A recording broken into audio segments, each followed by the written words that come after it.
Quelle est la situation au moment où nous parlons? Mais écoutez, ce que je vous dirais, c'est qu'on est ce soir tout simplement en train de vivre un bras de fer en Turquie, un bras de fer entre un groupe de militaires putschistes, hein, dont on ne connaît pas l'identité, dont on ne connaît pas d'ailleurs le nombre, hein, non plus, et de l'autre, eh bien la police qui, elle, continue toujours à répondre aux ordres du gouvernement, mais également à la population. On l'a dit un peu plus tôt, hein, le président turc Erdogan s'est exprimé via une conversation téléphonique, hein, via FaceTime sur une chaîne, privée, hein, turque, lors de laquelle, hein, il a appelé la population à descendre dans la rue pour contester cette tentative de coup d'État. Et ce qu'on constate, hein, d'ores et déjà, c'est déjà plusieurs milliers de personnes qui, sont en train, de descendre dans les rues, de descendre sur les places publiques, notamment également à l'aéroport d'Atatürk à Istanbul, hein, le principal aéroport d'Istanbul, mais également en direction des ponts du Bosphore qui ont été, vous l'avez dit, hein, bloqués un peu plus tôt par des véhicules militaires et également des soldats qui bloquaient le passage, a tenté de forcer le passage aussi bien à l'aéroport. Ça a été chose faite. En ce qui concerne le pont du Bosphore, cette fois, l'armée, hein, les militaires ont tiré en l'air, et ce qu'on constate, c'est déjà plusieurs personnes sur place qui sont blessées. Donc la nuit s'annonce déjà assez longue ici en Turquie. Alors, on en parle justement à l'instant de ce pont sur lequel énormément de personnes ont pris position. On sait qui sont ces personnes qui sont près de ces ponts au-dessus du Bosphore?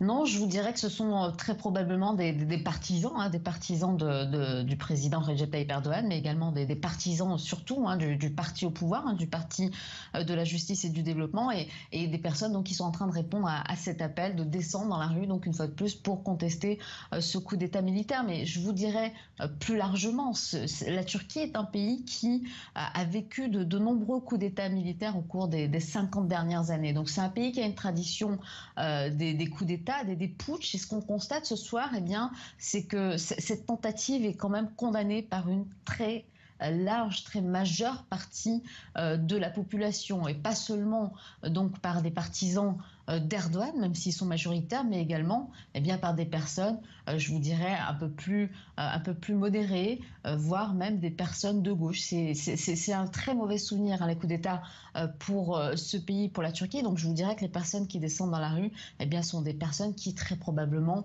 représentent un peu tous les partis politiques, même si une fois de plus majoritairement on parlera de partisans d'Erdogan. Fatma, quelle signification pour le gouvernement en place avec cette tentative de coup d'État? À quoi peut-on s'attendre dans les prochaines heures, les prochains jours? Écoutez, on va le dire clairement, hein, ce soir, le président Erdogan, mais également et surtout le parti, hein, qui est au pouvoir, le parti dont il est le fondateur, hein, l'AKP, est tout simplement en train de jouer son avenir, de jouer sa survie. Et c'est la raison pour laquelle, une fois de plus, hein, Erdogan a appelé la population à descendre dans la rue. Hein. C'est absolument pas un hasard. Erdogan est un homme politique qui affirme avoir son pouvoir, tirer son pouvoir de la population. C'est un président, je vous le rappelle, qui a été élu avec plus de 50% des voix.